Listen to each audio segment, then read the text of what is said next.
பல கருத்தால் சுட்டு பொசித்திடாதே தமிழா, சுட்டு பொசித்திடாதே.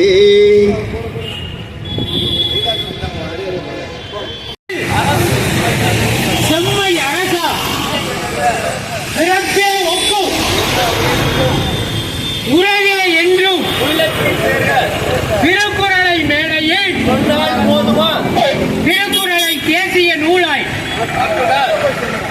பரம்பொருள் இன்பம் ஆக்குக தேசிய நூல் என்ற ஆடை. மீண்டும் படிக்கிறேன் அப்படின்னா நமது மத்தியில் ஆளக்கூடிய பாஜக அரசாகப்பட்டது ஜெயிச்சு வந்துச்சு அப்படின்னா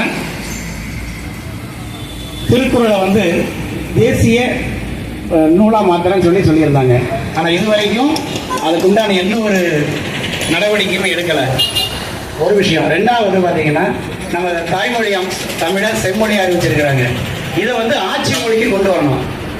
ஏன் அப்படின்னு கேட்டீங்கன்னா, படிக்காத நம்ம ஓரளவு படித்தவங்களுக்கு ஆங்கிலம் தெரியும், படிக்காத மக்களுக்கு ஆங்கிலம் தெரியுமா?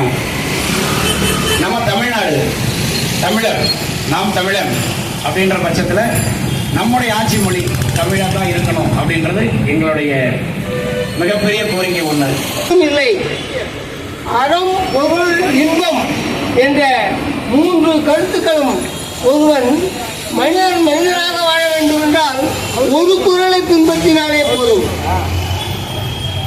வாய்மை எனப்படுவது யாதெனின் யாதொன்றும் தீமை இல்லாத சொல். தீமை இல்லாத சொற்களை நாம் எப்போதும் பேச வேண்டும் என்று வலியுறுத்துகிறார். அடுத்து நாம் எதுக்கோ தேவைப்படுறத அதை கத்துக்கிறோம். ஆனா நம்மளுடைய தாய்மொழியாகிய தமிழை நம் என்றென்றும் விட்டு கொடுக்க கூடாது. யாருக்கும் அடிமை இல்லை. தமிழ் மொழி கற்றால் என்ன அவ்வளவு கேவலமா? உலகெங்கும் பரவி இருக்கிறது. அப்ராடிலிருந்து ஈக்கிலிருந்து எங்க சென்றாலும் நம் தமிழர்கள் அங்கு வசிக்கிறார்கள். அவர்கள் தமிழை கொண்டாடுகின்றார்கள். அவர்கள் தமிழ் உள்ள அனைத்து விசேஷங்களிலும் பங்கேற்றுக் கொண்டு ஆனந்தமாக கொண்டாடுகின்றார்கள். தமிழர் என்றால் அவர்களுக்கு அவ்வளவு ஒரு சந்தோஷம். இங்கிருந்து ஒரு இன்னிசை கச்சேரி அங்கு செல்கிறது என்றால் வெளிநாட்டில் அவ்வளவு வரவேற்பு மதிப்பும் கொடுக்கிறார்கள். ஏன் இந்த தயக்கம்? ஆக தமிழன் ஒன்றுபட்டால் நிச்சயமாக தமிழ்நாட்டிலே தமிழ் ஆட்சி மொழியாக மாற்றப்படும். முழுமையாக தமிழினம் ஒன்றுபட்டால் திருக்குறள் தேசிய நூலாக மாற்றப்படும். தமிழினம் ஒன்றுபட்ட